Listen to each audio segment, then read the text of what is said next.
Hey everybody, my name is Clifford, and I'm back for a brand new video. I do apologize for the long wait. It's been almost an entire month since I last put out a video, but I'm ready to continue on with a brand new one.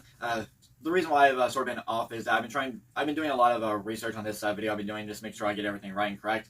Also, for the past week, we've been having a lot of on and off storms where I've been living and stuff like that. It's been crazy. And not to mention, I finally got me a brand new TV, so I've been kind of watching the crap out of it. It's been almost 2 years since I really had one. Anything I've been watching, anything at all, has always been on my phone through any kind of like maybe Disney Plus, Hulu, YouTube, or whatever it may be. I've just been doing it on my phone. But I finally got my TV, and I've just been watching the crap out of it. But let's just get on to the video, alright? So this video is actually going to be a continuation of one of the previous videos I just did. Not the last one, but the one before it. The Joy Boy's real name video, okay? And if you saw that video, you would know at the end of it, I sort of left off with a bit of a cliffhanger where I gave out the name Romance D Anne. And I thought to myself, you know, I might be able to connect this to Nami, alright? Now, before I really continue on to this whole Nami video aspect of it, I want to first go over, well, not entirely, alright? Don't think of it as being entirely going over, okay? But I feel like it might be important to just say for the sake of this video, okay? So the name I gave for Joy Boy was Romance D On. I sort of took the concept and the idea that maybe the first title of the chapter could be a hint towards Joy Boy's real name, right? Especially since in that same chapter, Luffy ate the Gomu Gomu no Mi, which was revealed to be the same Dolphin power that Joy Boy had eaten 800 to 900 years ago, okay? So I thought, well, maybe there'd be other details or interesting things in that chapter that could actually point to Joy Boy in that way, okay? And I thought to look at the chapter itself. Now, another chapter that actually uses the title Romance Dawn is actually chapter 601, which is titled Romance Dawn for the New World, okay? Now, what I'm guessing here, or what I'm basically sort of guessing is sort of what I'm providing as a theory here, that Joy Boy's real name is Romance D On. Romance D On. And basically, you're taking the concept of the word dawn, because in Japanese, when you're translating dawn, it would be D-O-N. So literally you're literally just taking the on part from dawn on and leaving the D E and then separating the on part. So Romance D On, and that's basically what I'm providing here as that as a name suggestion. Okay. Now we should have to keep very in mind here. Okay, I'm not actually stating 100% that's actually his name, right? For all we know, Joy Boy is his real name. However, I'm more likely to believe and suggest that Joy Boy is a D, that I believe he could actually be a D. Now, whether or not that actually turns out to be true is really a big if. Okay. However, I'd say it's very safe to say that he is a D. I see no reason why he couldn't. It just feels like it makes the most sense. But if he's not, I think I can just accept it because I feel like I feel like there's also no need for it. Even though at the same time you can say that it just makes more sense. Okay. All right. So in reality, the oldest known D that we have basically been confirmed in the One Piece world is actually Vivi's ancestor, Lily herself, Nefertari D. Lily. So far, that is probably the oldest known D that has ever been officially revealed to us in the entire One Piece manga series, until something else comes in and to reveal something even more. But as far as we know, that is the oldest we got, okay? Alright, this is a Nami video, so let's continue on for Nami herself, okay? Alright. So what I'm going to basically be doing is connecting a lot of connections to Anne and going over some things that we connect to Nami and stuff like that. Some of these are going to be straight on the nose. Some of these might not even really connect to Anne in some way, but I feel like they might give us something to look at something to really think about. Okay. All right. So let's first go over this. All right. When Oda was basically starting the whole One Piece series, right? Back when the whole Romance Dawn was just beginning and stuff like that, before it got serialization in, he was going over some basic prototypes and trying to get the story written, okay? And one of the prototype designs for Nami was Anne, all right? That was basically one of the Nami prototypes that he was doing before Nami was eventually accepted as being the one to go forward, okay? The other one was Silk. However, for the sake of the video, we're going to be discussing about Anne, okay? Now, out of all the, when you're looking at Nami's name, okay?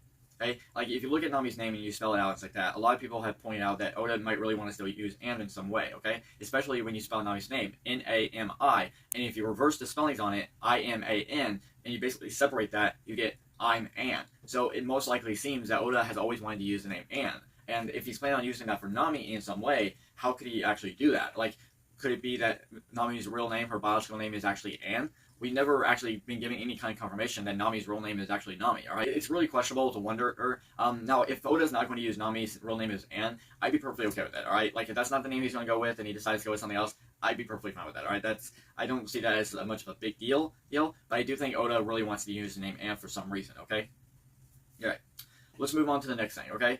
The next thing I want to discuss about is with Jewelry Bonney herself, okay? Now, what exactly are we going to be doing with Jewelry Bonney here, okay? Well, to put it simple here, Jewelry Bonney herself most likely is inspired by a real-life pirate, right? A pirate that you would probably know as Anne Bonney, okay? and Bonney, okay? So literally you could be taking the concept here of how Bonney's name is taken from the Bonney part of it, while Anne can be taken from the Anne part of it, okay? Matter of fact, this would be very similar to 3 other characters in the One Piece world. I mean, there might be other, but I feel like these 3 would be the most obvious to really explain, okay? So take Blackbeard for instance, right? The same Blackbeard in the World, all right? Edward Keach, right?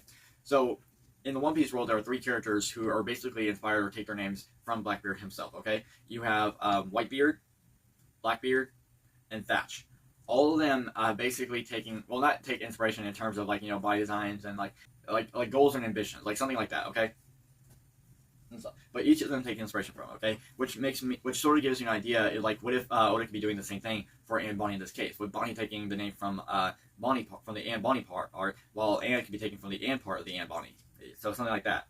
Now, another name that Anne has especially been known by, while Anne Bonney is the most popular, most known, there is another name she was gone by, okay? And that was Anne Fulford, okay? Anne Fulford, okay? So maybe it could be possible there would be a third person out there with the name Fulford. I don't think so, because I feel like Fulford doesn't really sound like a good name that you would basically give someone, alright? And matter of fact, maybe this could actually be Nami's real name, right? Maybe Oda can actually take this, like if Nami's real name is actually Anne, maybe this is how we can make a D out of it. So if you put Fulford first, right? And just spell out the full four, and then separate the D part at the end of it, and then add Anne at the end, you get Fulford D Anne. Fulford D Anne. Now, I'm just spitballing here on that part, right? That's just really me just throwing that out there, right? And who knows, maybe that could actually be Bonnie's father, right? Maybe there could be a celestial dragon with the name Fulford, all right? And stuff. Maybe that could be something, right? Maybe that could be possible. I suppose that could be. All right. Moving on to number 3 here is, let's discuss Ace, okay? Because when Ace was born, it's like that. We basically really found out through the flashbacks of like how, you know, how Rouge died and everything like that, and how Ace basically came to live with Garp, and how you know, how he came to live with the Don and all that kind of stuff. We basically discovered that if Ace was born a girl, they were going to choose the name Anne. So it always seems like Oda really wants to use the name Anne, right? Even in details where if a character was born a girl, he would have given that name to that character's name Anne, which seems like he really wants to use the name Anne.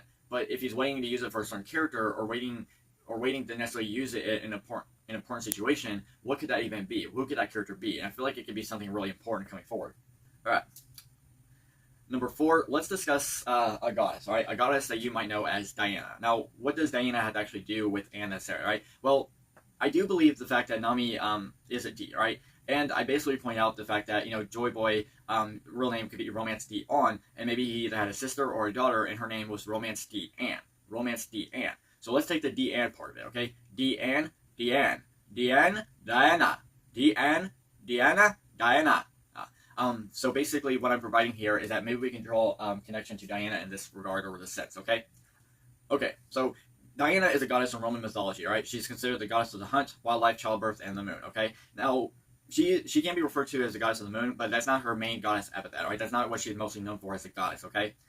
She's also been considered a triple deity along with Luna and Hecate, okay? And I feel like all 3 of these we can draw parallels to Nami in some regards, even if they're simple or some of them have to be looked at through other characters in order to understand the meanings, okay? Alright, so let's first start with Diana, okay? So Diana, like I said, she's considered the goddess of the hunt, right? We can probably connect this to Usopp, right? Now, while Usopp is not really referred to as a hunter in general, he is a sniper, okay? And usually Diana, sometimes through depictions, is sometimes depicted with bows and arrows, right? Which is something very known for, you know, what people with target practice would do, or people who are, you know, aiming and like that. You know, basically what Usopp is, a sniper who is basically the target shooter of the game, shooter of the Straw Hat Pirates, okay? And a lot of times with certain animals, Diana is usually depicted with deers in a lot of cases, okay? And Chopper, who is literally a reined deer. Now, what connection can we draw with Nami, Usopp, and Chopper? Well, these 3 characters are basically referred to as either the Cowardly Trio or the Weakling Trio, okay? Now, that's not me ditching on any of the Straw Hat Pirates or any of the Weakling Trio or Cowardly Trio. I believe Nami is very powerful in her own rights, right? Something with Chopper and Usopp, okay? But I'm just pointing out the connection here on that part, okay? Now, the next thing I want to discuss is childbirth. Now, while Nami has never actually officially been giving birth to a child, the closest thing I can probably come to on this is her motherly lures to children, okay? We see this very clearly with the Punk Hazard children, how Nami didn't want to abandon them and want to make sure to get to safety. And we also see this with Tama herself and the Wano arc itself, okay? And I feel like those are the 2 biggest, I feel like those are probably the 2 biggest things we can look at in an example. The next part to go over is Luna herself. So Luna is not really considered a goddess, but you can still say that she is a goddess, okay? She's really considered the personification of the moon itself, okay? Now, how can we draw this to Luna, okay? Well, one of the ship names for Luffy and Nami in general is actually Luna, alright? So you're basically taking the Lu part from Luffy and taking the Na part from Nami and putting it together to make Luna, okay? Another interesting thing to point out here is how we connect this to Luffy is Luffy had two siblings, alright? Sol and Aurora, alright? Sol, who is the god of the sun, and Aurora, who is the goddess of the dawn. Now, this is how we connect it to Luffy, alright? Luffy was revealed to have eaten a devil fruit that allowed him to become the sun god Nika, okay? And Luffy was born in a place, as far as we are aware of, and as far as it seems, he grew up on a place called Fuchsia Village, right, which is located on Dawn Island, okay? So, yeah, that could probably be something, okay? Now, one thing I want to point out here is that I'm not trying to basically, because I mentioned the whole sibling thing with Sol and Aurora, I'm not trying to basically state that Nami and Luffy are going to be brothers and sisters, right? I actually don't want to go down that route. I feel like it's a little too late in the game to be going down the whole sibling route. I feel like it doesn't really make sense. Like even Luffy's birth is kind of weird when you think about it, right? Because we all thought that Dragon, like, all right. So basically, to sum it up here, if you're not familiar with this part art, but to summarize it like this, okay? We originally all thought that Dragon had basically started the Revolutionary Army and things like that after Luffy was born, right? Because we thought maybe there was something that happened to his wife. He had to basically leave his son with his father and like that, and then he basically had to go and start the Revolutionary Army in order to avenge his wife, okay? However, that doesn't seem to be the case here. Heck, that's no denying that maybe something very important did happen to Dragon's wife, right? We do believe that something did happen to it, we just don't know what that case is just yet, okay? But we discovered that Dragon was already starting up the Revolutionary Army and like that before Luffy was even officially born. Yeah, I had to just double check myself a bit. Yeah. So it really it's really questionable. Like, how was Luffy even born in that sense, right? Like, but who knows, right? But I feel like it's a little too late to go down the whole sibling route. But if they are related, all right, and I'm just saying this is a big if, okay? If they are related, I think it would make more sense to actually have them as cousins rather than actual brothers and sisters, all right? I guess you can say, because we don't know who Luffy's mother is, it'd probably be more easier to say that Luffy's mom or Nami's mom are sisters, or you can say Luffy's mom and Nami's father are brothers and sisters, right? Which would make Luffy and Nami cousins, okay? So that's just something to basically add on that part. All right. Next is Hecate, who is the goddess of magic, spells, and moon and ghosts, all right? Now, how can we connect this to Nami, all right? Well, Nami, Nami with her weather abilities are basically being regarded as magic, okay? She's also been considered a witch by some people, not to mention she was trained by Herodis on Wetheria, and Herodis, who basically resembles Merlin, all right? Who was basically known as a wizard from King Arthur or the Round Table mythology and stuff like that. Yeah, so I really do believe it's possible that Nami can be a D. Even though there is no real confirmation of it, and some people believe it's not necessarily, I do believe that something will come up that reveal that Nami is a D, especially since we don't actually know her real name. We don't know anything about her family. Like, we don't know anything of it in general, right? So even though there's no confirmation of it and no real suggestion of it, I do believe that Nami could actually be a D, alright? Now, some people will probably agree with it, and some people won't. But for the sake of the video, I'm just going to say that I really do believe that Nami will be a D, and I think, and I do have a few good reasons. Well, maybe not. They're not really. I wouldn't really say that they can really be good reasons, but I feel like just like Vivi was revealed to be a D, I feel like there's probably a connection we can draw off on Luffy here, right? So, for instance, just like Luffy is considered in terms of like color pages or anything like that, how Luffy is sometimes depicted as a king, Nami's always depicted as a queen. Now, you can see this as a number of ways, right? Number one, you can see it as depicting as Luffy and Nami will eventually get married by the end of the series. You can also see as a depiction that they are already related, and we just didn't know that neither did they. Or you can see as Oda depicting that just like Luffy, Nami will also be a D just like Luffy, okay? Since Luffy is the best known D in the entire One Piece series, and he's the main character, using him as the basic foreshadow of it just seems to make the most sense, okay? However, another thing I want to add here is that I can't remember the actual chapter titles necessarily, right? But let's go over them necessarily, okay? So Vivi was basically given to us as a D, right? She was basically revealed, to be a descendant of Nefertari D Lily, which also makes her a D as well, okay? And there was this one color spread page that was given to us where the Straw Hats were gathered around a table, right? You saw Nami with like a bit of a toucan bird showing toucan, the map, and like that, and then you have Luffy, who was basically resting on a chair, basically looking at something that Usopp was showing him, and then on top of Luffy, on top of the chair, there was a monkey, okay? A monkey with blue fur, right? As a matter of fact, the hair of the fur is very similar, or probably very close to the same hair that Vivi has, okay? And stuff, along with being in a pirate hat, which could be a foreshadowing here that Vivi herself was probably going to end up being a pirate, but also at the same time, just like Luffy is named as Monkey, he is a D, it could be a foreshadowing for us to say that Vivi was going to be a D in the far future, right? When the time came to be revealed, which has already been revealed, right? And there's probably another monkey I feel like we can draw a parallel to Nami, okay? Now, some people might disagree with this part, but just for the sake of it, I'm just going to say it, okay? So, remember in, I think it was 1040, no, not 1043, I think it was before that. I think it was like 1032 or 33. I can't remember the exact chapter title exactly, alright? But it's that one color sprite page that basically had the Straw Hats walking through a dense forest like that, and then you basically having Luffy climb up the trees along with Chopper on his back in order to talk to a monkey, okay? Because it seemed like the Straw Hats were lost in the jungle, okay? Well, the monkey who basically points the direction of where they need to go here, okay? Now, originally, everyone was thinking that the monkey was pointing to the resin on the tree, and that was going to be that was sort of going to be the big reveal of what Luffy's Delphi actually was, and that it wasn't actually the Gomgomi, or basically the rubber fruit, but instead resin, alright? But that didn't turn out to be the case here, okay? So how can we draw this connection to Nami, right? Well, there are three things pointed here on this monkey that can basically give us to Nami, right? So number one, the monkey is basically pointing the direction where they need to go, right? This is very similar to what Nami is supposed to be. She's the navigator of the crew. She is the one who's supposed to be pinpointing the directions of where they actually need to go in order to get to the destination, all right? Another thing to point out here is that the monkey is basically been giving like orange fur and like that and Nami, who has basically orange hair. I mean, they're not the exact orange, but they're close enough to basically, you can use them as an example, okay? And the other thing here is how the monkey is sort of depicted with golds and treasure and like that, okay? Matter of fact, that's probably what the monkey's actually doing here. They're probably looking for the temple of the treasure and all that kind of stuff, and the monkey's basically showing the way. Now, the main caveat here that I want to point out here on the monkey here with the treasure is that of all the Straw Hats, who is the one who is most fascinated with like collecting jewels, golds, and anything like that? Nami, okay? Now, while the other Straw Hats probably wouldn't mind having some things, the only one who's really depicted with wanting to have it the most is Nami. So I feel like if the monkey is referred to any of the Straw Hats, I feel like Nami makes the most sense, right? And just like I said with the monkey that basically depicts Vivi as a D, I think this monkey could also eventually depict Nami as a D as well. But that's really saying a lot here just from just seeing a monkey in a color page and drawing it to the strike to a Nami. So that's probably a lot to go over. Alright, so let's go over Nami's backstory real quick, okay? So, Nami was born on a place called, well, as far as we are aware of, she was born in a place called Oikot Kingdom, okay? The Oikot Kingdom was basically ravaged and destroyed during a battle that seemed to happen between Marines and pirates, okay? Nami was found by Nojiko and like that, and eventually was found by Bellemere, okay?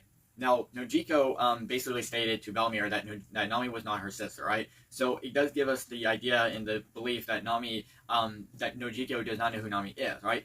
However, we have this basically summarize and basically state that, and I do have the killer question that I think Oda, it would have been a lot better for Oda to do this. Like, even if he didn't want to go the whole route of having Nami and Nojiko and Bellemere be related, I can understand that, okay?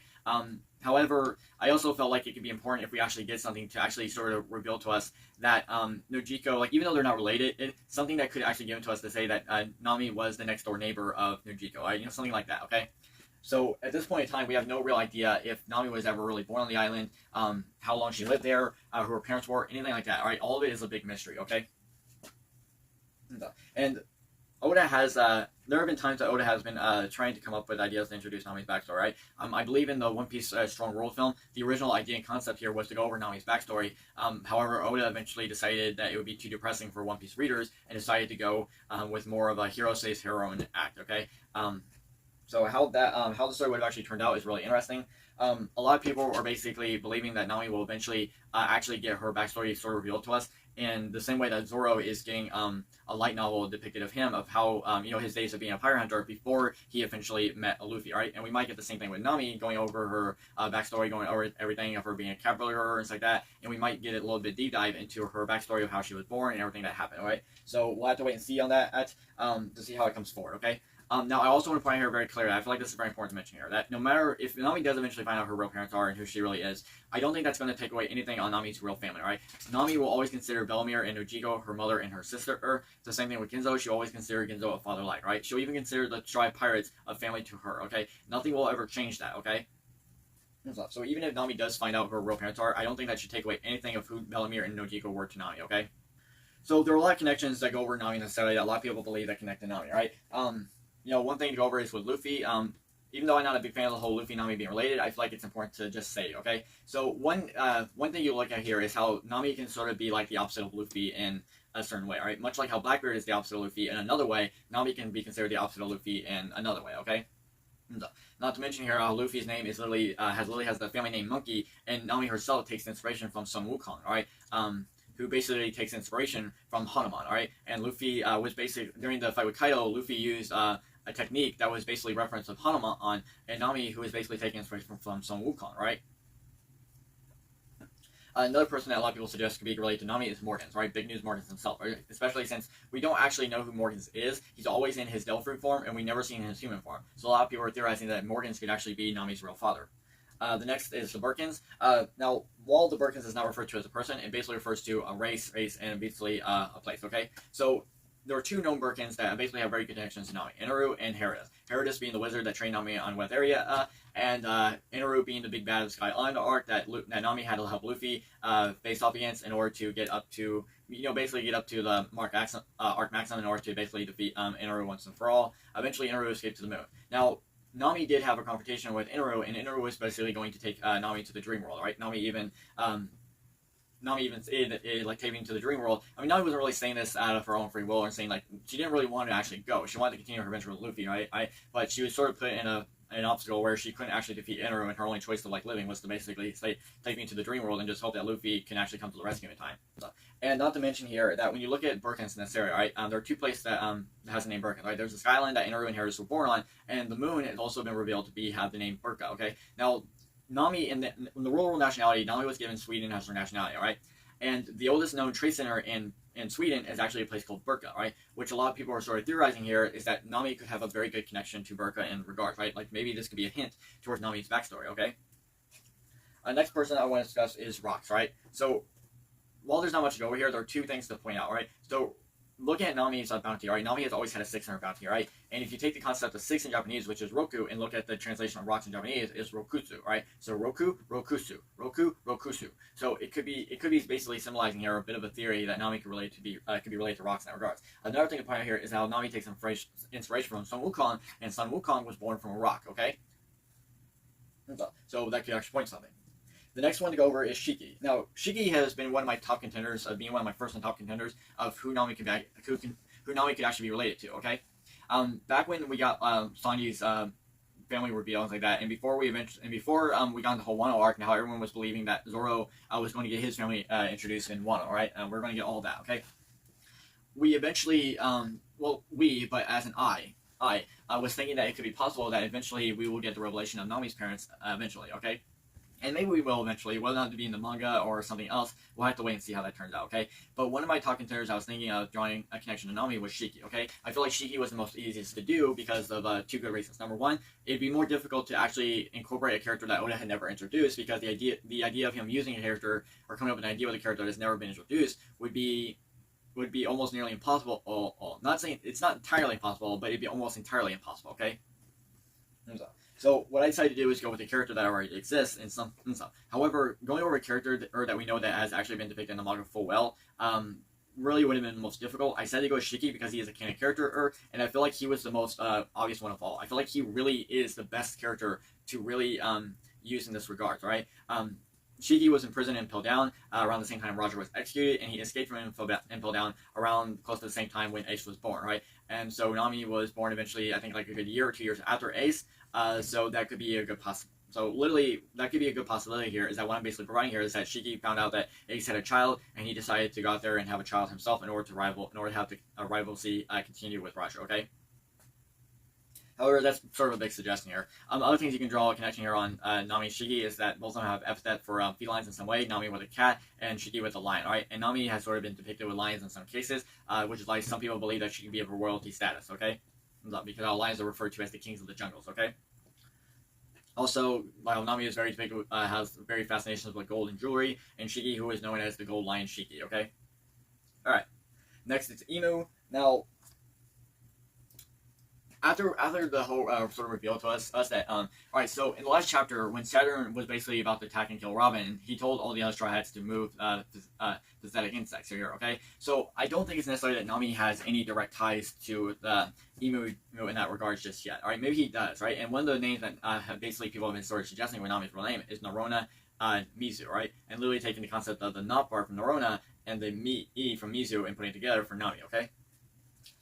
Now, what I'm basically saying here is that I feel like it doesn't actually make sense, because if Nami was actually related to was really related to Emu and stuff like that. I feel like Emu, the way we're being depicted on him, I feel like Emu wouldn't really let any of his family live, right? I feel like he would be someone who would want to be the only Nerona in the family left, like the last known Nerona, okay? So I don't think that really makes the most sense here. So, yeah, I really don't think Nami has any real connection to Nerona. However, if that's the route Oda's going to take it, I think I can accept it. I don't see any real reasons why I couldn't accept it, even though I feel like it's not really the best thing to go over. And really, the last person I want to discuss is Vivi, right? So I do feel like Vivi could be related to Nami, right? Because like I said, I do believe that Nami could actually be a descendant of the original Joy Boy. And what I'm sort of providing here is that I think it could be possible that Joy Boy fell in love with Lily herself. They had a child, and that child was given the name Anne. And I feel like, alright, so a bit of a backstory here from what we understand, that when we discovered the whole thing that happened between Cobra and Emu and stuff like that, and the whole story that went down, we basically discover, or basically get revealed to us, that from what we understand, Lily never actually returned to her home kingdom, right? She never actually returned. She vanished and eventually disappeared, right?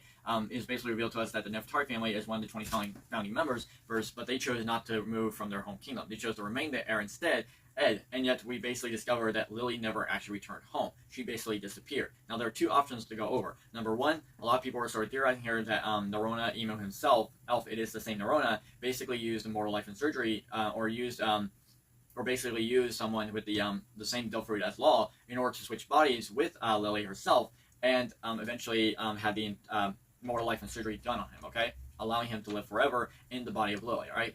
Another possibility here is to go over what I'm sort of suggesting, that Lily and Joy Boy had a daughter, and Lily went into hiding and changed her names and living in the shadows for long periods of time, never realizing that she was alive to this very day. Well, never realizing that a descendant of hers was alive to the other day. I guess you could still use that with the whole Nerona part, and maybe that's how you connect it to Nami in general. It's like, if by saying that Nerona stole Nami's body and stuff like that, Lily's body, and if Lily had to give birth to the child, all like that, and then maybe he threw the child away, but maybe the child survived. Maybe that could be something, all right? I mean, that's probably a big statement on that part. That's probably really stating something here. But I think it would be really interesting here if Nami could actually relate to Vivi. I think that could be actually a really interesting thing. Another thing to point out here is that, let's look at Shirahoshi, right? So one connection we can draw on why Shirahoshi felt like a very good connection with Nami when they first met, especially since Shirahoshi mentioned that even though this is the first time I'm meeting you, I feel very comfortable around you, right? And we could look at a possibility here is that maybe she feels connection to Nami because it could be revealed to us that Nami is related to Joy Boy, all right? Especially since we know that Joy Boy had made a big promise to the Mermaid Princess during the Void Century 900 years ago, right? So maybe that's a connection to feel here, because Shirahoshi is a new Poseidon herself, and then maybe that can be the connection here, is that Nami feels a connection to Nami because Nami could be related to Joy Boy. That's a really big question on that part. All right, so while there are a lot of things to go over, there are actually three names I want to go over. I want to give for Nami, all right? And I do really believe that Nami is a D, so there are three D names I want to give, right? Two of them are going to be connected to characters I believe can be possible. Well, actually, let me rephrase that, alright? There are going to be 5 D names I'm going to give, alright? 5 D names I'm going to give, okay? I do believe that Nami could be a D, and there are going to be 5 D names I'm going to give, okay? Some of these are going to be my own suggestions, and some of them are going to be connected to characters, because I feel like they could still be thrown in there just for the sake of the video, okay? Alright. So these are the D names I want to give for Nami, alright? So, first one is Monkey D. Anna, okay? Monkey D. Anna. Next is Rox D. Polica, alright?